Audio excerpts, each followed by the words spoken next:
menjelaskan materi terkait elemen dan prosedur sistem informasi akuntansi. Sebelumnya, perkenalkan saya Naila Nur Azizah Ramadhani. Saya Siti Zakatul Laila. Saya Navandra ini. Materi pertama, saya akan memaparkan tentang aktivitas bisnis dan informasi yang diperlukan. Sebelum membuat sistem informasi suatu perusahaan, kita perlu mencari tahu tata kerja perusahaan tersebut agar kita bisa mendapatkan informasi yang dibutuhkan sehingga menghasilkan input data yang relevan. Selanjutnya, ada aktivitas bisnis dan informasi yang diperlukan. Berikut contoh aktivitas bisnis, keputusan yang dibuat, dan informasi yang diperlukan. Yang pertama yaitu ada menghimpun modal. Jenis keputusannya yaitu berapa banyak modal yang diperlukan. Informasi yang dibutuhkan yaitu proyeksi alkus kas. Yang kedua yaitu ada memperoleh gedung dan peralatan. Jenis keputusan yang dibuat yaitu ukuran gedung. Informasi yang dibutuhkan yaitu kapasitas yang diperlukan serta harganya. Yang ketiga yaitu mengangkat dan melatih karyawan. Jenis keputusan yang diputusan apakah calon karyawan memiliki pengalaman kerja yang sesuai. Informasi yang dibutuhkan yaitu deskripsi tugas, keterampilan, serta pengalaman yang dimiliki oleh calon karyawan. Yang keempat yaitu ada memperoleh persediaan barang. Jenis keputusan yang dibuat yaitu jenis barang apa yang harus diperoleh untuk mendukung kegiatan usaha. Informasi yang dibutuhkan yaitu analisis pasar terkait kebutuhan dan ketersediaan barang. Selanjutnya ada siklus transaksi. Setelah mengidentifikasi aktivitas bisnis, kita perlu mengelompokkan aktivitas tersebut ke dalam kelompok transaksi yang saling berhubungan. Misalnya transaksi penjualan berhubungan. Misalnya transaksi penjualan barang berhubungan dengan penerimaan kas. Kelompok aktivitas bisnis yang saling berhubungan yaitu siklus transaksi. Selanjutnya ada contoh siklus transaksi pada perusahaan dagang. Yang pertama yaitu siklus pendapatan. Meliputi penerimaan pesanan, penjualan, pengiriman barang, penerimaan kas, potongan tunai, retur, dan potongan penjualan kerugian piutang. Pihak terkaitnya yaitu pelanggan. Yang kedua yaitu siklus pengeluaran. Permintaan, pembelian, pemesanan pembelian, penerimaan barang, pengeluaran kas, retur, dan potongan pembelian, potongan tunai pembelian, yaitu pihak terkaitnya pemasok. Yang ketiga yaitu ada sumber daya manusia, meliputi pengangkatan, pelatihan, promosi, pemberhentian, penggajian, dan pajak. Pihak terkaitnya yaitu karyawan. Yang selanjutnya yaitu ada siklus buku besar dan pelaporan, transaksi non rutin, penyesuaian, tutup buku, laporan manajemen, dan laporan keuangan. Pihak terkaitnya yaitu ada investor, kreditor, dan manajemen. Selanjutnya ada pemrosesan transaksi, dokumen, dan prosedur.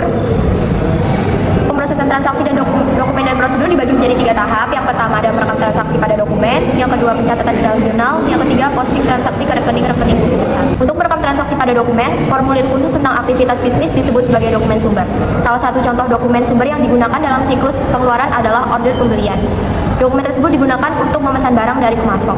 Yang kedua, pencatatan ke dalam jurnal. Penjurnalan dibuat untuk setiap transaksi dengan menyebut rekening yang didebit dan dikredit berikut nilai rupiahnya. Umumnya, perusahaan menggunakan jurnal khusus untuk mencatat jenis transaksi tertentu yang frekuensi terjadinya tinggi, seperti transaksi pembelian, transaksi pengeluaran kas, transaksi penjualan, dan transaksi penerimaan kas. Selanjutnya ada posting transaksi ke rekening-rekening buku besar. Yang pertama, kita menjumlahkan kolom-kolom pada jurnal yang terdiri atas rupiah. Yang kedua, kita menyalin jumlah kolom ke rekening-rekening yang akan menerima postingan. Yang ketiga, memindahkan angka-angka dari buku jurnal ke rekening buku besar yang bersangkutan. Yang keempat, menghitung dan mencatat saldo jika digunakan rekening berbentuk saldo berjalan. Yang kelima, mencantumkan nomor halaman referensi di kolom referensi pada buku jurnal. Lalu yang terakhir, mencantumkan halaman jurnal pada kolom referensi rekening pada buku besar. Selanjutnya ada laporan yang dihasilkan. Yang pertama itu ada laporan keuangan. Penyusunan laporan keuangan melibatkan beberapa aktivitas sebagai berikut. Yang pertama, membuat neraca saldo dengan tujuan untuk menguji keseimbangan debit dan kredit catatan akuntansi. Yang kedua, melakukan penyesuaian yaitu mencatat transaksi-transaksi khusus yang hanya dicatat pada akhir periode saja. Hasil dari aktivitas ini adalah neraca saldo. Setelah disesuaikan, neraca saldo ini dibuat untuk menyusun laporan keuangan, khususnya laporan laba atau rugi. Yang ketiga, menyusun buku untuk menampung atau menggolongkan saldo-saldo rekening, pendapatan, dan biaya. Yang keempat, menutup rekening-rekening buku besar, yaitu proses pemindahan saldo-saldo dan rekening sementara atau pendapatan dan biaya ke rekening permanen modal. Yang kelima, membuat laporan laba rugi dan laporan perubahan modal. Informasi ini tersaji dalam laporan laba atau rugi dan neraca. Selanjutnya ada laporan manajerial. Dari berbagai jenis laporan manajemen yang dapat dihasilkan oleh sistem informasi akuntansi, ada dua laporan yang cukup penting, yaitu anggaran dan laporan kinerja. Anggaran adalah ekspresi formal tujuan organisasi dalam satuan finansial. Salah satu jenis anggaran yang penting adalah anggaran kas. Anggaran kas menunjukkan proyeksi arus masuk kas dan arus keluar kas. Jenis anggaran lain yang juga penting adalah anggaran operasional. Anggaran operasional memproyeksikan pendapatan dan biaya untuk rentang waktu tertentu di masa yang akan datang, biasanya dalam satuan bulan atau tahun. Laporan kinerja adalah alat yang digunakan untuk mengendalikan keuangan perusahaan. Laporan kinerja adalah laporan yang menyajikan angka-angka anggaran dan realisasi pendapatan dan biaya dan juga menyajikan selisih antara keduanya. Selanjutnya ada contoh mengenai anggaran kas. Contoh penjelasan bulan Januari yaitu saldo awal 10 juta, kas masuk ada penjualan tunai 7 juta dan pelunasan piutang 26 juta. Total kas masuk itu yaitu sebesar 33 juta. Total kas tersedia 10 juta ditambah 33 juta menjadi 43 juta. Kas keluar 32 juta, saldo kas akhir 43 juta dikurang 32 juta yaitu 11 juta. Saldo akhir ini masih di atas saldo minimum yaitu 8 juta, jadi tidak perlu pinjaman. Yang kedua itu ada contoh laporan kinerja.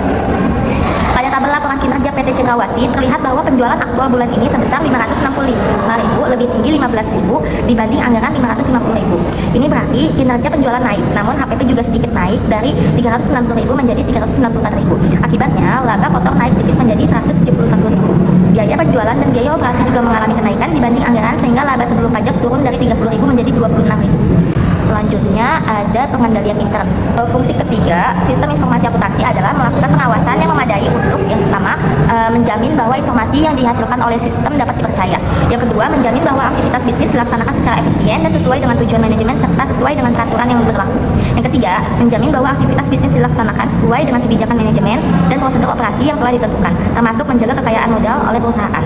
Untuk mencapai tujuan tersebut, dapat digunakan metode-metode antara lain. Yang pertama, dokumentasi yang tepat bagi seluruh transaksi bisnis, dan yang kedua, pemisahan fungsi atau tugas.